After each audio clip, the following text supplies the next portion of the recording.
কারোকে চা দিতে গেলে হাতটা কি কাঁপছে? চাটা একটু চলকে প্লেটে পড়ছে কি না? আপনি চাইছেন যে আপনার কাপ থেকে চাটা যাতে প্লেটে না পড়ে, কিন্তু সেই কন্ট্রোলটা যেন নেই। জলের গ্লাসটা তুললে একটু যেন হাতটা মানে জলটা যেন কেঁপে যাচ্ছে, অর্থাৎ আপনার নার্ভের প্রবলেমস গুলো শুরু হচ্ছে। অনেক সময় একদিক ফিরে শুয়ে একটুখানি শোবার পরই মনে হচ্ছে হাতটা ঝিঝি ধরে যাচ্ছে। এটা বোধহয় অনেকেরই হয়ে থাকে। এগুলো কিন্তু একদম নার্ভের প্রবলেমের এবিসিডি। তো যাতে সেই জায়গা থেকে আপনি রিকভারি পেতে পারেন, যাতে নার্ভের প্রবলেমটা আর না বাড়ে, ভুলে যাওয়া এটাও কিন্তু একটা জায়গা। যে এই জায়গাটাও অনেকের ক্ষেত্রেই হয়, গিয়ে ফ্রিজটা খুলে ভাবছেন কেন ফ্রিজটা খুললাম। তো এই জায়গাটাও কিন্তু একটা অবশ্যই নার্ভের সমস্যা, মানে ব্রেইনের ব্যাপার।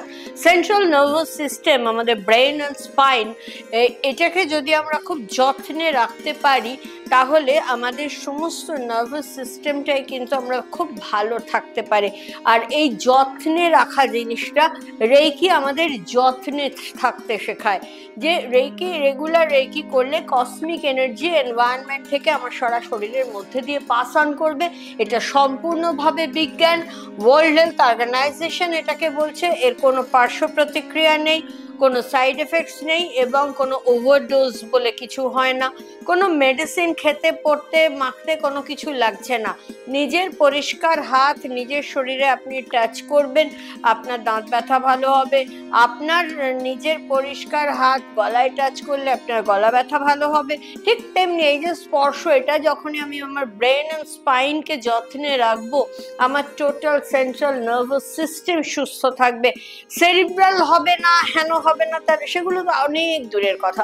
কিন্তু এই যে ছোটখাটো জিনিসগুলো যেটা যেন আপনার কন্ট্রোলে থাকছে না, আপনি যেন আপনার কন্ট্রোলে থাকছেন না, আপনি একটা স্টেপ ডাউন করবেন, আপনি যতটা কনফিডেন্টলি স্টেপ ডাউনটা করবেন মনে করেছিলেন, সেই কনফিডেন্সটা বোধহয় কোথাও ল্যাক করছে।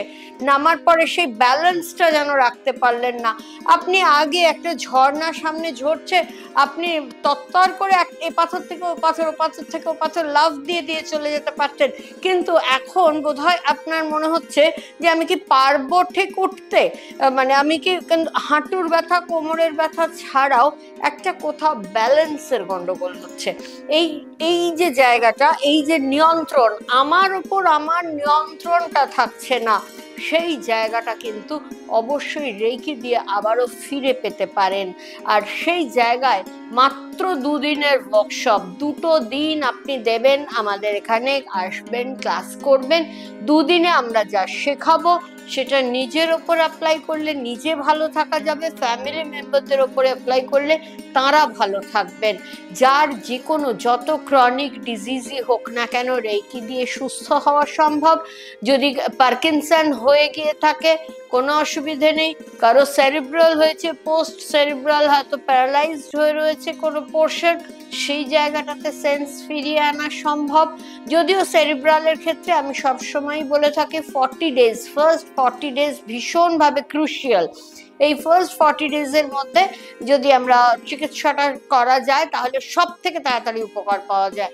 তেমনি বিভিন্ন নার্ভের প্রবলেমে ছোট বাচ্চাদের অনেক রকমের সমস্যা দেখা দেয়। এরকম যে কোনো সমস্যা, আমি যেটা বলি মাথার চুল থেকে পায়ের নখ পর্যন্ত যাবতীয় সমস্যা, সেটা শারীরিক হোক বা মানসিক, সমস্ত ক্ষেত্রে রেইকি অনবদ্যভাবে কাজ করে।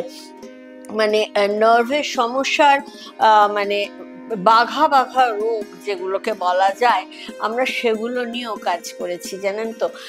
এবং সেখানে কেউ হয়তো চেয়ার ছেড়ে নিজের থেকে উঠে দাঁড়াতে পারেননি, মানে আমি যাকে প্রথম এরকম দেখেছিলাম তিনি চেয়ার থেকে উঠে দাঁড়াতে পারেননি নিজের থেকে 21 বছর পরে রেইকি শিখে উনি চেয়ার ছেড়ে উঠে হেঁটে সার্টিফিকেট নিতে যাচ্ছেন।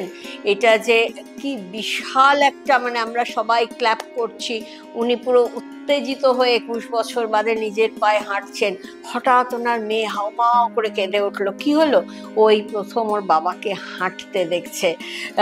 এই এই যে জায়গাটা, মাল্টিপল স্ক্লেরোসিস, যেটা ক্যান্সারের থেকেও অনেক দুরারোগ্য ব্যাধি। প্রত্যেক মাল্টিপল স্ক্লেরোসিস, এমএস বলা হয়, পেশেন্টের আলাদা আলাদা সিমটমস থাকে, যেখানে নার্ভস বিট্রে করে, যে সে ভালো সেলগুলোকে খেয়ে ফেলে, নার্ভের ভালো সেন্সেশনের সেলগুলোকে খেয়ে ফেলতে থাকে, ডিস্ট্রয়। নার্ভের ওপরের যে কোষটা যে নার্ভকে প্রোটেকশন দেয়, সে প্রোটেকশন না দিয়ে ডিস্ট্রয় করতে থাকে। এই রকম একটা রোগ হচ্ছে মাল্টিপল স্ক্লেরোসিস। আর এই স্ক্লেরোর লেয়ারটাকে আবার আগের মতন জায়গায়, তার বুদ্ধিমত্তাকে আগের জায়গায় ফিরিয়ে দিতে পারা, এটা কিন্তু রেইকির দ্বারাই সম্ভব। এখনো পর্যন্ত প্র্যাকটিক্যালি মাল্টিপল স্ক্লেরোসিসের ডিজিজের মানুষ সম্পূর্ণ সুস্থ হয়ে গেছেন এরকম কিন্তু কোনো মেডিসিনে হয়নি। কিন্তু আমরা কিন্তু অন্তত 6জন মাল্টিপল স্ক্লেরোসিস পেশেন্টকে দেখেছি যারা কিন্তু সুস্থ হয়েছেন। কাজে যে কোনো নার্ভের রোগই হোক না কেন আপনার, হতে পারে, ফ্যামিলিতে ছিল, যে কোনো জায়গা থেকে। দুদিনের ওয়ার্কশপে রেইকি শিখুন, নিজে ভালো থাকুন, পরিবারের সকলকে ভালো রাখুন। আজকে আসি।